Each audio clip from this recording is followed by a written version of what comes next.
तो दोस्तों आप भी धोखा खा गए थंबनेल देखकर। तो आज धोखे पर ही बात किया जाए, किस तरह के धोखे को क्या कहते हैं। फिलहाल गाली मत दीजिएगा क्योंकि गालियों पर भी बात होगी, किस गाली को इंग्लिश में क्या कहते हैं।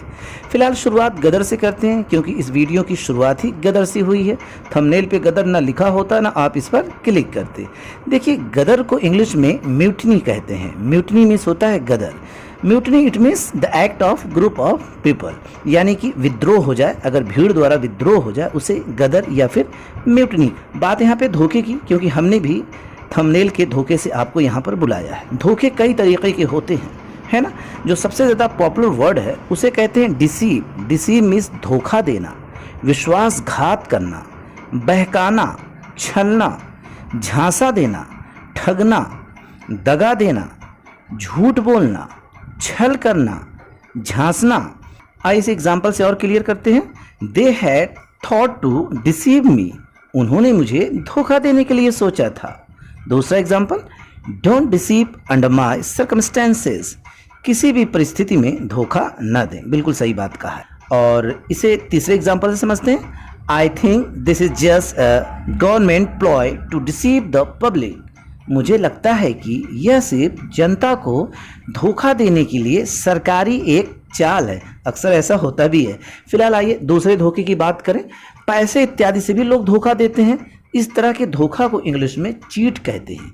चीट मीन्स धोखेबाज, धूर्त, कपटी, छलिया, ठग, जालसाज, धोखा, धोखेबाजी, कपट, झूठ, छल, ठगना, कपट करना, बेईमानी करना, धोखेबाजी करना, बेवफाई करना, झूठ बोलना, धोखा करना, छलना।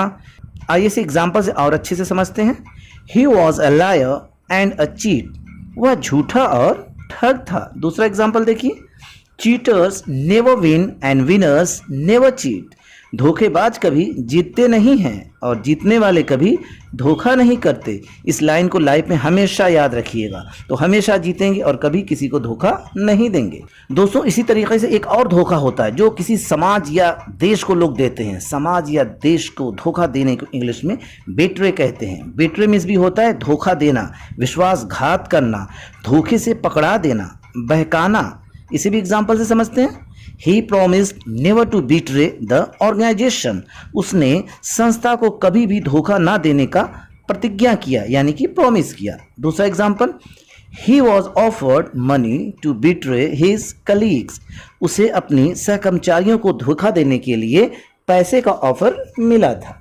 अच्छा, ऐसे धोखा देने वाले को हिंदी में देशद्रोही कहते हैं, यानी कि राजद्रोही कहते हैं, जिन्हें इंग्लिश में ट्रेटर कहते हैं। ट्रेटर मीन्स देशद्रोही, राजद्रोही, गद्दार, कपटी, विश्वासघातक, विश्वासघाती या छली।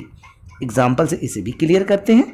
ही turn traitor and join the opposition, वह गद्दार निकला और विपक्ष में शामिल हो गया। दूसरा एग्जाम्पल देखिए।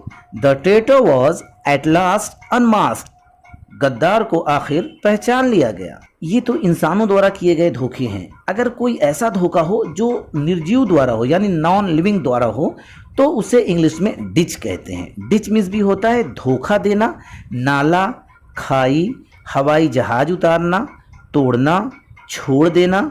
छोड़ देना याद आ रहा है, कोई प्यार मोहब्बत में किसी को छोड़ देता है तो अक्सर कहते भी हैं वो डिच कर गया। तोड़ देना, निकास है तो नाली खोदना। इसे भी एग्जाम्पल से समझते हैं। The horse jumped over the ditch, घोड़ा खाई पर से कूद गया। दूसरा एग्जाम्पल देखिए। The ditch ran parallel to the road, खाई सड़क के समानांतर चल रही है। हाईवे वगैरह के बगल में चलती है ना खाई, तो उसे इस एग्जाम्पल से आप क्लियर कर सकते हैं। वैसे धोखा देने वाली अगर लड़की हो, यानी उसका जेंडर फीमेल हो, तो कहते हैं डिच कर गई बिच। बिच का मतलब होता है निंदा करना। वैसे एज अ नाउन इसका मतलब है कुतिया। द बिच बोर 6 पपीज, कुतिया ने 6 पिल्लों को जन्म दिया। दूसरा example, don't bitch about the heat, गर्मी के बारे में निंदा मत करो। वैसे गाली तो नहीं देना चाहिए, लेकिन गाली देते वक्त कहते हैं इसने मुझे डिच किया, बिच कहेगी, ये मरने के बाद विच बनेगी। विच क्या है? विच मीन्स चुड़ैल, राक्षसी, जादूगरनी, डायन, जादू करना, मोह करना। एग्जाम्पल देखिए। The witch turn the prince into a frog, जादूगरनी ने राजकुमार को मेढक में बदल दिया।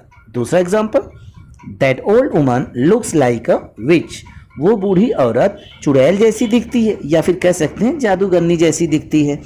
ये सब गालियों में यूज़ होता है और कोशिश करें गाली मुंह से ना निकले। गाली को इंग्लिश में एब्यूज़ कहते हैं, स्वेयर स्वॉर्ड भी कहते हैं, स्कोल्ड भी कहते हैं, स्कोल्डिंग भी कहते हैं, यानी डांटना फटकारना भी कहते हैं। वैसे फटकारना के लिए रिब्यूक वर्ड का यूज़ करते हैं। गाली यानी अपशब्द। इसे एग्जाम्पल से समझिए, उसे डांटो मत, उसे गाली मत दो, या उसकी गलती नहीं है। डोंट स्कोल्ड, या ये कह सकते हैं don't abuse him, it's not his fault.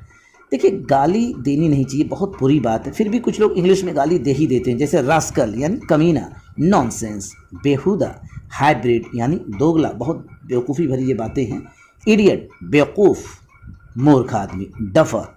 याद रखें गाली देना बुरी बात है, गाली किसी को भी ना दें, और किसी से सुने तो उसे मना ज़रूर करें। दोस्तों हमने गदर के बहाने इस वीडियो पर आपको इसलिए बुलाया ताकि इसी बहाने आपको कुछ इंग्लिश वर्ड्स दे सकें, ताकि आपकी स्पोकन इंग्लिश और इम्प्रूव हो सके। फिर मिलते हैं नेक्स्ट वीडियो पे। शुक्रिया दोस्तों, हंसते रहिए, मुस्कुराते रहिए।